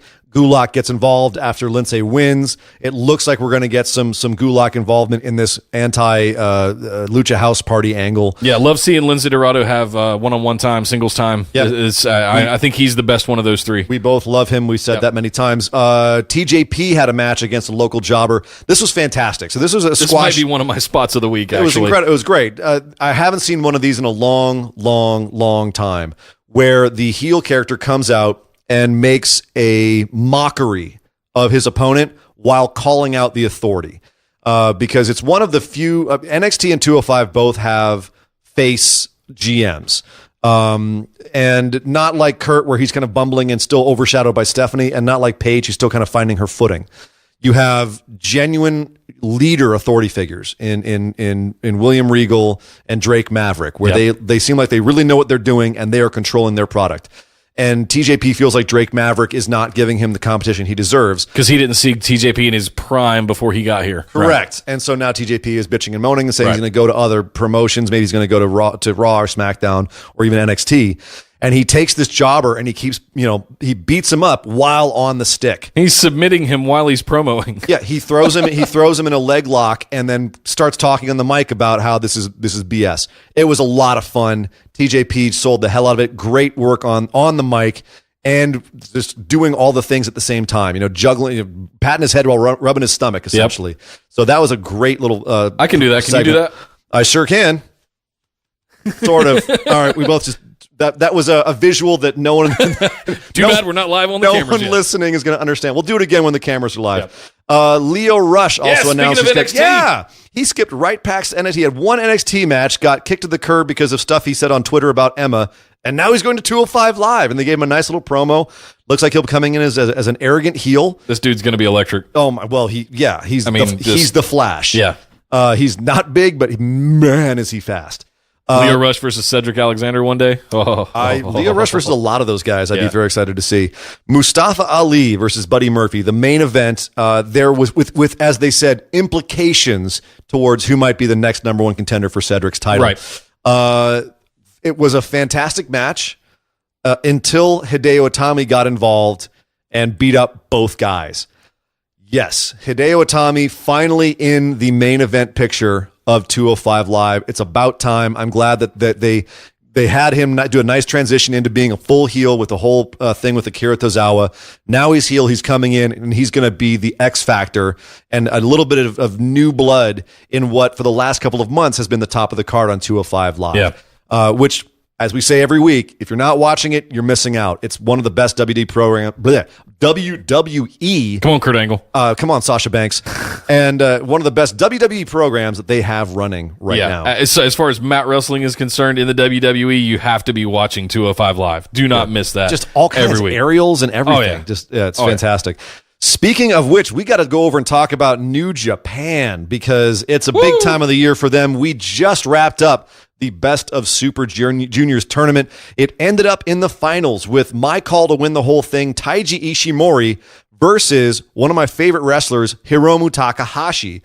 And they had a freaking incredible 45 minute match. Just a war. It was a Meltzer 5-star, wasn't it? 5.5 stars. 5.5 stars. Wow. Meltzer gave it 5.5. And there's a lot of... Meltzer's a controversial figure when it comes to his rating system. But the guy has been legitimately watching wrestling for years and years and years. Decades. If he says it's a good match, it's probably a damn good match. You can quibble about how many stars it gets. It's probably a good match. I don't agree this was a 5.5 star match. it was definitely a damn good match. I was wildly entertained. He actually said he wanted to give it 6 stars, but because of all the dangerous spots, he had to lower it to 5.5 because he didn't want to encourage wrestlers to do all these dangerous spots. I didn't really notice all of the dangerous spots. Like, there weren't any that I was like super cringy, like, oh my God, he's dead kind of stuff. So I'm not really sure what he's referring to there. That's because they're so good. Like, there's a bunch of the flippy spots and a bunch of the Rana takeovers. Oh, so the top. legit Frankensteiner Yeah. stuff. Yeah. There's a lot of those that, if they did wrong, someone's breaking a neck. Yeah. And it was almost entirely, 5-star moves in this match. They did not do a whole lot of basic moves in this match. But your winner and the new champion of the Best of Super Juniors, Daryl's dad. Hiromu Takahashi. Yes. I'm very happy to hear that. I know I called for Taiji Ishimori, but Hiromu's a great choice as well. He'll be facing Will Ospreay at Dominion, which is coming up tomorrow night. And my favorite thing about this was him breaking the trophy after he got it. Unintentionally. I thought I was going to make the joke at first. No, he didn't pull a Naito. He didn't pull a Naito. I was going to say Big Brother Naito would have been proud, but he was definitely not happy he did it. He prostrated himself in front of the broken trophy. It was great. So Dominion coming up next. Wow. That's coming. It's the card on this is freaking This insane. is arguably a better card than what we had on Wrestle Kingdom 6 months ago. You know what? I'm just saying. There's an argument for that. We don't have Jay White in a prominent spot. That, for one thing, is a big. I'm not a big Jay White fan. I'm sorry. I'm sorry. If you're a knife pervert fan, then I'm sorry. Kenny Omega versus Kazuchika Okada again. Yeah, we get it again. The fourth meeting of them, Okada won the first one in, I believe, 46 minutes. The second one went to a time limit draw at an hour. The third, Kenny Omega rallied to beat Okada in a 30-minute time limit. At the G1 last year. At the G1, after they both went through hell to get to that match. So this is the rubber match. They both have one win and a tie. This is the big blow-off. It is best of 3 falls, no time limit. This could go for just endlessly. This is going to be an hour and a half match. It's going to be an hour and a half of Rainmakers and One-Winged Angels. B strikes and V. Yeah. Will the One-Winged Angel get kicked out of? That's the big question. Oh. I mean, there's so many aspects of this match that if Kenny loses here, will he ever get a match at Okada again? If he doesn't win here, Okada is a sure thing to be the all-time winningest or longest title reign, I should say. Yes, if Okada wins at Dominion, he will have the all-time longest reign in modern Japanese history and across all promotions. So it's a big deal across the board. We're about to do listener questions in a second here after this segment. I want to actually jump ahead really quickly because Aaron Collier, one of our listeners, asked, who wins, Okada or Omega? And once they win, what happens next? Where do they go from there? We get to fantasy book this one now, finally. I've got a quick answer. I think Kenny Omega's taking it. I think Kenny Omega's taking it. I think he's taking it, and then I think there's finally enough drama because it will deny Okada of that title reign record, and because of how they're going to carry it forward into the G1, I think Kenny Omega carries it forward into the G1. I think so, and also because I think the Bullet Club Civil War is winding down. I think the Golden Lovers thing is winding down, and I think that they'll come here and have Cody versus Kenny Omega at the G1 special in San Francisco at the Cow Palace. That'll be their big match there. I want to see Okada get that record, though. He's already got. He has the New Japan record right now, so he has broken all of the company records. So, but I could see Kenny and Cody finishing their feud at the G1 special at the Cow Palace because it's going to be a larger draw in the States, and they need a big card because they got to sell at that show. I'm so torn. Like, I have anxiety over this match. Oh, yeah. This is like the only one that's like really tripping me up in my head going, oh, God. Yeah. Both of these guys need to win. I can't wait for this freaking match. Oh, my God. I'm also really excited. It's going to be about 4 o'clock in the morning, I guess, our time when it's going to come on. So it's going to be one of those where I either have to sleep or I'm just going to be making pots of coffee. Caffeinated as hell. I'm going to be racing home from work to watch that guy. So another big match I'm excited for, Jericho versus Naito. This has been a great build to this match. This has been an awesome build. Jericho's been cutting some hilarious, just filthy promos, and he busted Naito open with the ring bell, which you never see happen. Naito with the crimson mask. It's been a great build. I don't think Jericho's beating Naito. No, I don't either. I think Naito retains, which I think is a bad idea because Naito is terrible for the Intercontinental belt. He never brings it out with him. He spent a ton of time last year openly disrespecting it. This year he's being a bit more mellow about it. But I can't see Jericho picking up the Intercontinental belt because he can't defend it on American soil. Is there any word? Is Jericho kind of going event by event now? Has he been booked? Is there any chance he shows up in the G1? No, because of his WWE ties, he won't do any shows in America. Okay. Which is the only thing he's got going that's kind of like that is his Jericho cruise, which they've recently, by the way, confirmed that Impact Wrestling will be having active talent there. There's going to be a whole Impact. So Jericho might actually be doing some work with Impact, which would then void some of his work with WWE, which means we might be able to see him at G1, but some things would have to change between now and then. That's the only way I would see him getting this victory over Naito. If Jericho gets the belt, expect something to go down with him coming to America because there's no way they'd put the belt on him if he couldn't defend it overseas. With a lot of the stuff they're trying to do here in America. Obviously, as we said before, we're getting Ospreay versus Hiromu for the junior heavyweight belt. That's going to be a show stealer. We've got this is a crazy one: Jushin Thunder Liger, the legend, Hiroshi Tanahashi, another legend, and Rey Mysterio. What? 3 legends versus Cody, Hangman Page, and Marty Scurll. Oh no! Yeah. So Bullet Club versus these 3 legendary guys. That's going to be a great tag match. For the heavyweight tag championship, we've got Sonata and Evil, who've held it for a while since I believe Wrestle Kingdom, versus the Young Bucks, who've now recently gone heavyweight. So now they can challenge for this. I expect the Young Bucks to pick up this one and get their first heavyweight I do too. Tag belt because it'd be pretty awesome to see Kenny Omega and the Young Bucks running around, even though they've broken up. They might get back together. It's amazing how gold fixes feelings. Reform all of this and just kind of kick Cody to the side. Could that be an interesting thing? No. Shut Cody up? Cody is way too much in a role right now, man. Cody's a hot property for them. I think they'll figure this out soon. For the never open weight belt, we've got Michael Elgin, Taichi, and the champion, Hiroki Goto.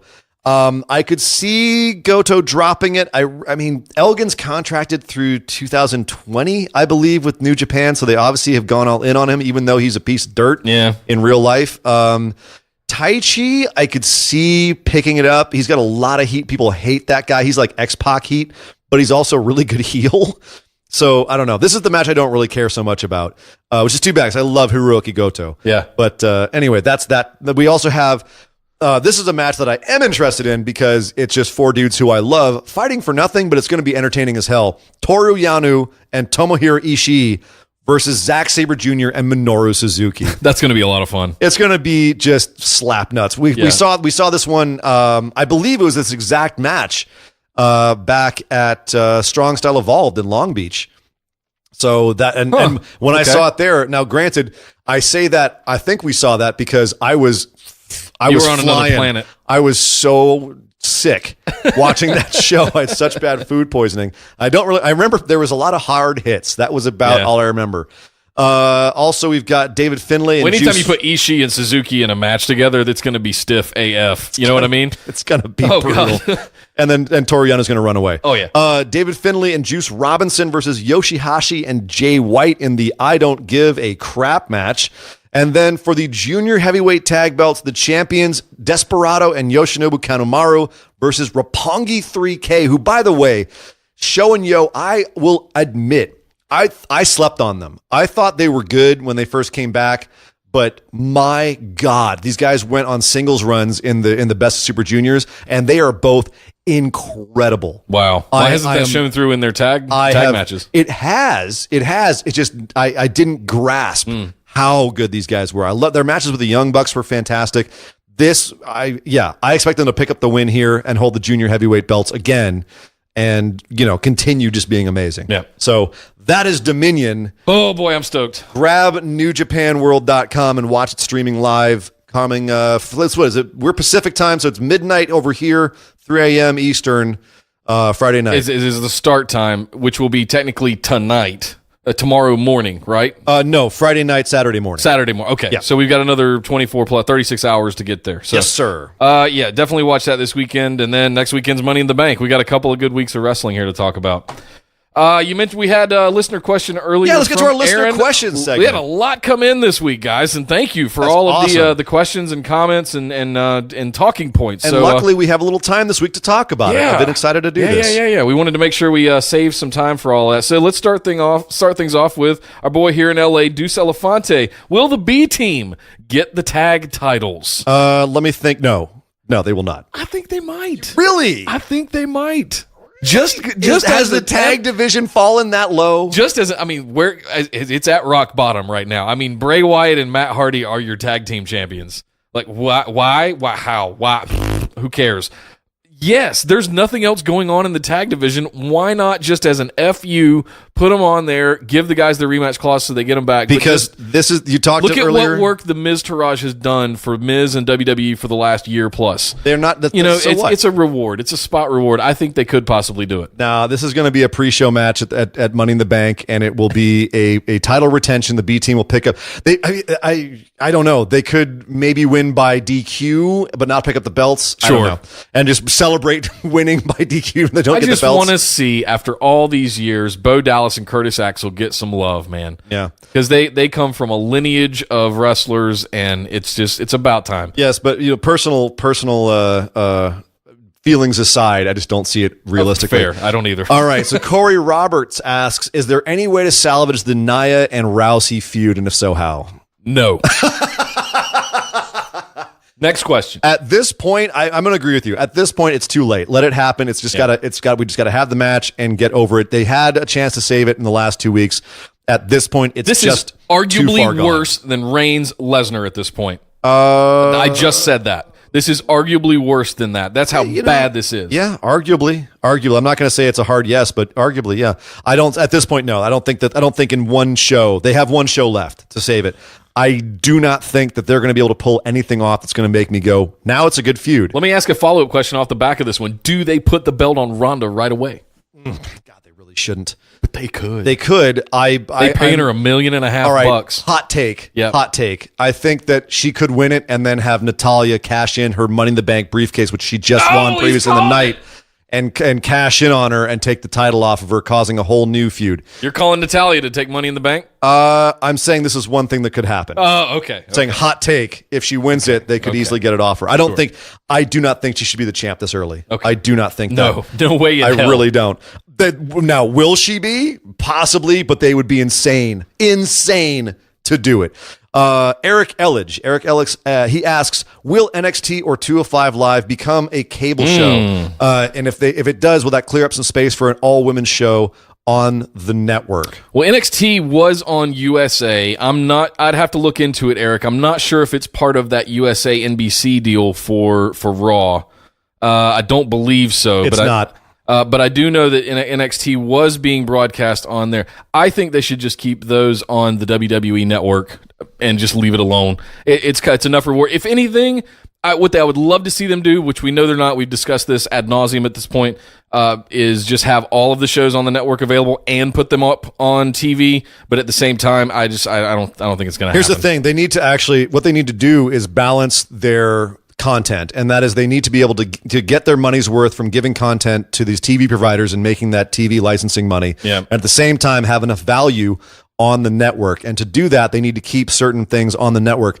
NXT weekly shows is not that watched, but takeovers are their highest watched thing on the network. Agreed. So as far as that goes, could NXT go to a cable service? Yes, it absolutely could. Has that been discussed yet? No. And it's not the sort of thing that you do when you go in there and say, when you're discussing selling one of your programs for multi hundreds of millions of dollars or billions of dollars, you don't say, hey, we also have this thing over here. Do you want to look at this as well? If it happens, they're not interested in that. Well, not at this point. Yeah. They want to have your initial commodity prove itself and then talk about your other stuff as well.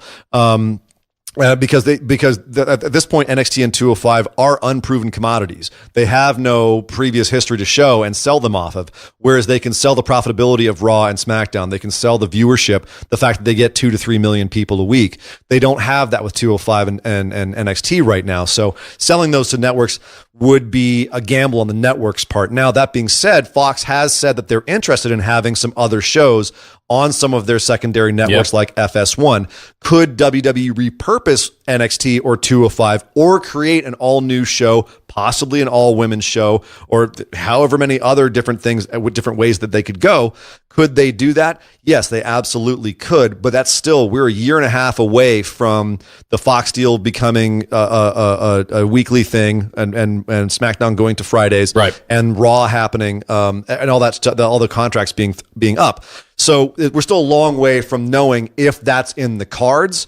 And if that's something that WWE wants to do, because again, they have to keep reasons for people to come to their network. Yeah, I'll say this. I'll throw this out here as the last thing: is I would be very happy to see them introduce tiers of the network. Like if you only wanted to watch the programming that was available on the network, $10 a month, $9.99 a month. If you wanted to watch like all the pay-per-views and all of the 205 Live and NXT and stuff to continue to support the thing, maybe $14.99. If you want to get this all new show that none of us know about that maybe is an all women's show or something like that, $19.99 a month. I want to see them introduce tiers that makes it profitable enough for them to continue to create content, even some of their original movies that they might maybe throw those on the network. There's all kinds of rooms to grow that we really haven't seen them scratch the surface of with the WWE network yet. And I think it's got a lot of room to grow, but like you said, I don't think we're going to see anything until we get past October of next year. I don't know. When they canceled Talking Smack, I had tears. Yep. Anyway, exactly. all right, moving on. We've got Courtney Titus, who says, even though Braun Strowman is extremely over with the fans, do you think he will make a great Universal Champion? Do you think these matches against smaller, more technical opponents like Owens or Balor, etc., will give him more experience in longer, more technical matches down the line? I'll let you take this one first there, Braun Strowman. Mark. For what it's worth, this is the first time I'm seeing these questions, so forgive me for kind of shooting from the hip here. That's the point. Do you think he'll make a great Universal Champion? I think yes and no. There's a yes and no argument and a no argument here. The yes argument is, yes, he is archetypically just perfect. He's a giant man with a huge beard that is just breaking everything down and is just, flipping things over. I really want him to go back to that gimmick where he flips stuff over. I think that he's breaking ladders. Isn't that good enough for you? No, I want to see him flip like the whole stage over or do something ridiculous like flipping Mack trucks. That was fun because he is a big man, and that's what big men do. Would it look even better if he had that red belt on his shoulder? Yeah, for a short period of time, sure. The no side of that argument is that he has been and will continue to be built up as insurmountable, as a monster. So if you put it on him, it's a Brock Lesnar 2.0 situation where you almost can't take it off of him because you can't make him not look like a monster. And that's my concern with him being. I do think there will be a time within the next 12 months where Braun Strowman is the Universal Champion. Regardless of how long it lasts, there will be a time. But do I think it's going to be good for him? I don't know. Technically, with him facing other people, sure, but I think he's already faced a lot of those people. No, but okay. So I'll answer the second question first. Yes, I think it's great that his matches against the quote unquote smaller, more technical opponents is great for him. Yeah. But his matches against anybody, because he is relatively new, he didn't spend a ton of time at the Performance Center. He's still relatively new on the main roster. He has been learning at an exponential rate. Yeah, big time. One thing that you can absolutely say is he's a guy that they absolutely hid his weaknesses and played to his strengths. Totally. Over and over again. It's one of the reasons he got so over is because they did it right with Braun Strowman. And because he's good enough, he's willing enough to learn, he's put enough effort into it that he has grown as a performer. Not only in his presentation, but in his in-ring work, knowing what he can and can't do, finding new things to do, like the little Mack truck thing where he runs people down. He's finding more things. And so the more time he has with these smaller guys, the more things he's going to figure out about what he can do, when he can do them, how he can tell the stories in the ring. It's great for him. Yep. And he will only continue to learn. So, put him with all these guys. It's fantastic. Putting him with Roman Reigns was great for him. Yes. You know what I mean? No matter who he's with, as long as they have some experience, some more experience than him, it's great for him. And ultimately, will he be a good Universal Champion? Absolutely. Yep. I say inarguably he will be.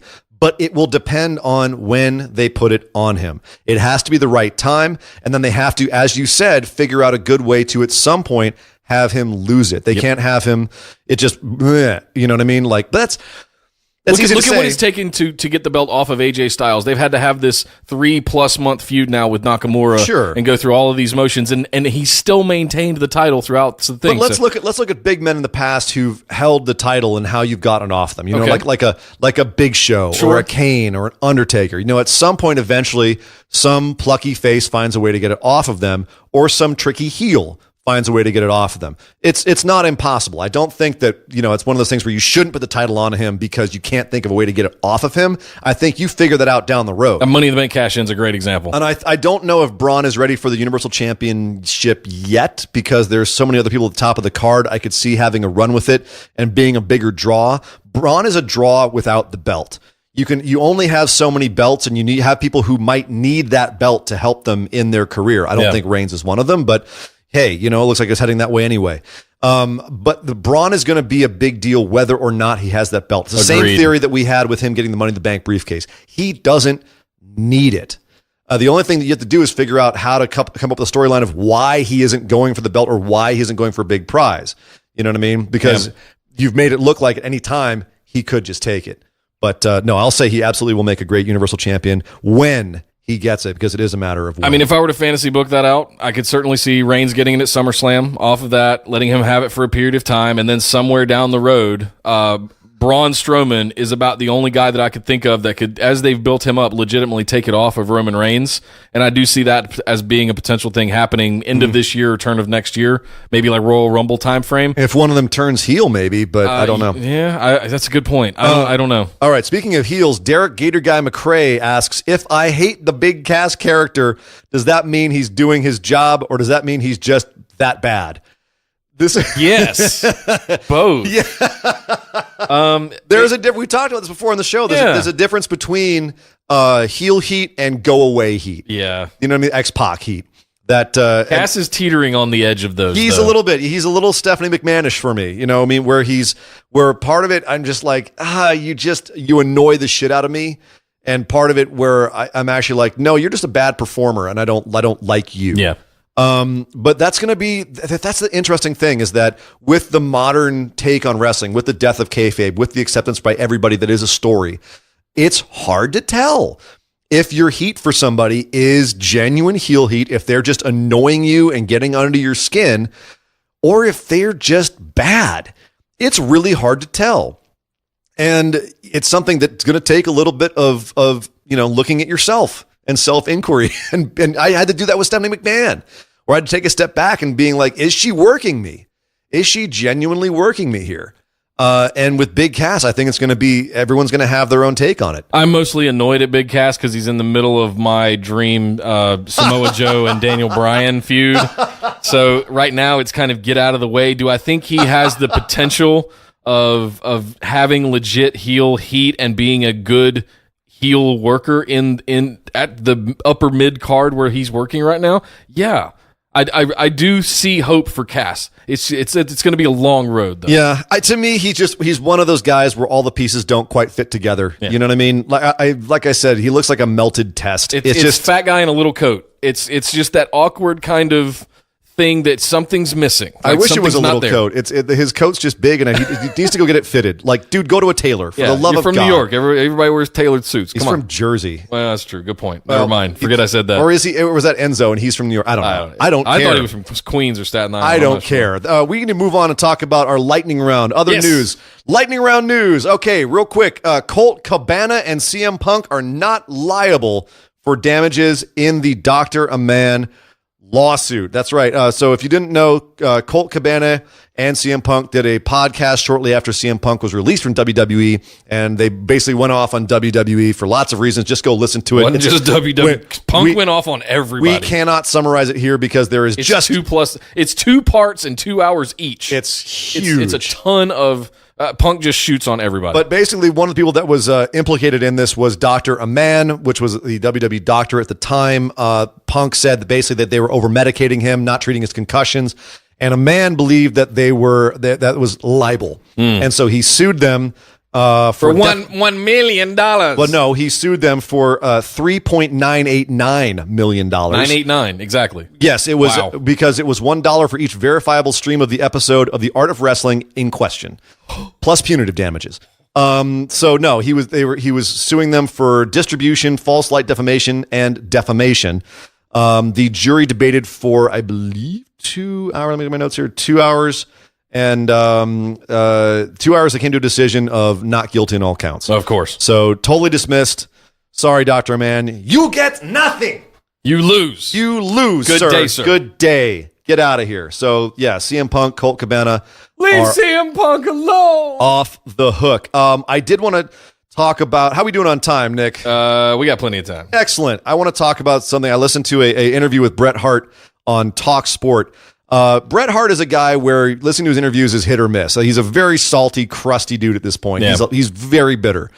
But he had a couple of points I thought were interesting, especially because we were talking about the Owen Hart recently with the anniversary of his passing, 19th anniversary of his passing, and how he wasn't in the Hall of Fame.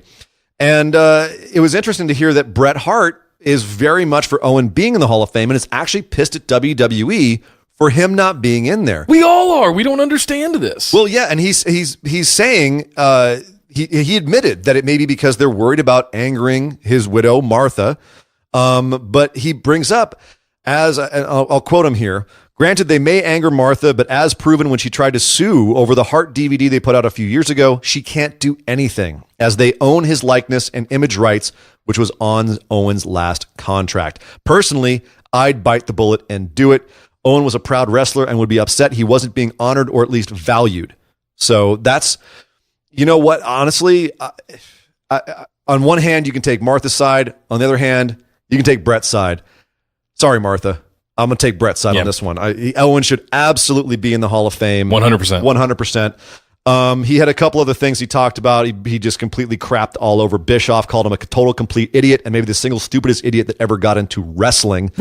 Because basically Bischoff's been burying Bret and saying he half-assed it when he came to WCW, which as you would imagine, half of the wrestlers over there. Well, I'm just saying, as you would imagine, he didn't like that. He said that Davey Boy Smith could have been one of the biggest guys in the business, but his drug problems got in the way.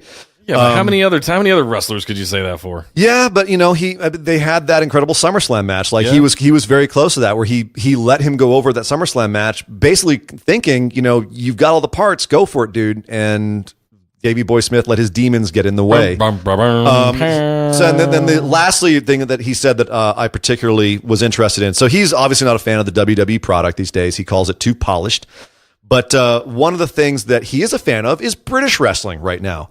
And he noted that, quote, the fact that fans reacted so strongly to Pete Dunne and Tyler Bate shows you it might be going back in the other direction. He basically feels that the UK scene is a little bit more like proper wrestling. It's more realistic. Yes, he's right. I think he used the term blue collar. Yeah, and he says Dunne should be a way bigger part of the show by now. And all those things, damn, Brett, I don't agree with you often, but I agree with you here. Well said. I agree. Well said, sir. Usually you're a crusty old cornet, but don't go shooting on Cornette on him. I'm not. North Carolina boys gonna have a problem with that. I am not shooting on either Brett or Cornette. Mad respect to both guys, even if sometimes opinions differ. We have our shit opinions here too. Well, hey, off some retaliation potentially for WWE using the Barclays Center.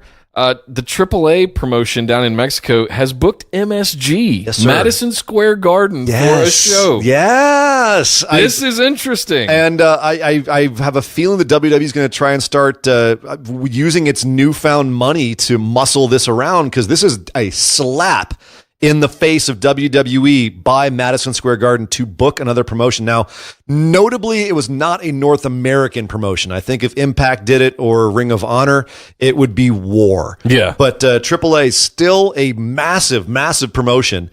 And this has to be seen as a shake-up, shaking WWE and kind of, hey, guys, wake up. This is happening, right? We're not happy with the fact that you're not giving Madison Square Garden the money you used to. They don't care anymore because you're going to Barclays Center. I honestly don't think they care anymore. They've made their money now. It's the $1 billion each show in the bank, and they're gone. That's at this not point. The mentality of WWE. That has never been the mentality of WWE. It's take any opponent that you have and grind them into the dust until they are no more.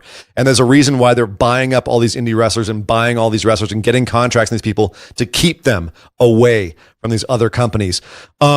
For this Madison Square Garden show, it should be noted, AAA is trying to book some Impact stars and Lucha Underground stars for this to try and get more American recognized talent at that show. So looking forward to seeing that card. Speaking of AAA, they did release their main event for Triple Mania, which is going to be a crazy fatal four-way. La Park, a.k.a. La Parka, the chairman of the board back in WCW, he's still around, versus Pentagon Jr., who is coming back to AAA. Apparently, he mended fences with Okay. AAA versus Hijo de Fantasma versus Psycho Clown. And I believe, I haven't seen confirmed, but I believe that I think someone in this match is losing their mask.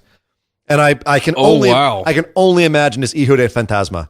He speaks perfect English. He's starting to get a name over here. I have a feeling he's going to go the way of La Sombra, aka Cien Almas, who doesn't speak English and still was like, I'm going to go get some American money. I have a feeling Fantasma is going to do the same thing. So, Interesting. yes, a little speculation there. Hey, saw some social media or articles come out with Shawn Michaels teasing that he's still got one more in him. Yeah, he in an interview he said he would not be opposed to having like one last farewell match. Your thoughts? No. just let our memories of you remain amazing and leave us in peace with that. Enjoy your time at the training center, bringing up the next generation. Help us with that. I think he could still do it. With who? I don't know. Please, not the Undertaker. That's all it's going to be. That's the only like legendary character left in the main roster right now. John versus Triple H. You wouldn't watch that? Oh, I'd watch the absolute shit out of that. and that is why he's saying it's possible. Triple H stealing the show and whatever. It's going to bury the rest of the roster because of that match, and that's why I don't want it. It's great to have it at something where you don't have other stakes on the line so that it doesn't upstage them. WrestleMania is a great platform for that kind of stuff. Sure, 8-9 months from now, let's have it at WrestleMania if they want to, but I don't know. Anytime soon, no. Yeah. I would be down to see one more from Shawn Michaels. It's Shawn frickin' Michaels. Tony Storm, according to Meltzer over at Wrestling Observer, she's only on a UK contract, which means that she might not be dropping the World of Stardom title to Kagetsu.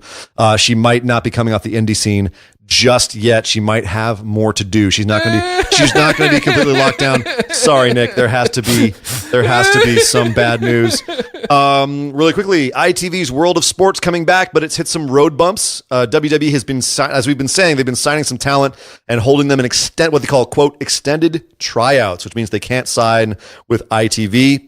They also made a horrible decision to book one of their big opening shows against the first match England has in the World Cup. Oops. Yeah. So, by the way, in case the rest of us Americans didn't know, the World Cup's coming. Yeah. Well, we're not in Almost it, so there. who cares? Yeah, right. But Britain's in it, and so it's hard to have a British wrestling show live, with selling tickets to a live event against the World Cup.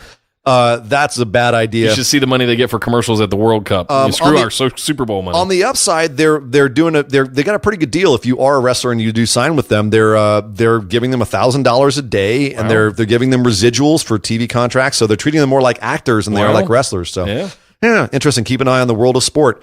Also, one last thing as far as TV happens next Wednesday, the premiere of Lucha Underground Season 4. Yeah! Hey, we'll be watching that. Lucha. All right, calm down there, Nick. Okay, I'm sorry. All right.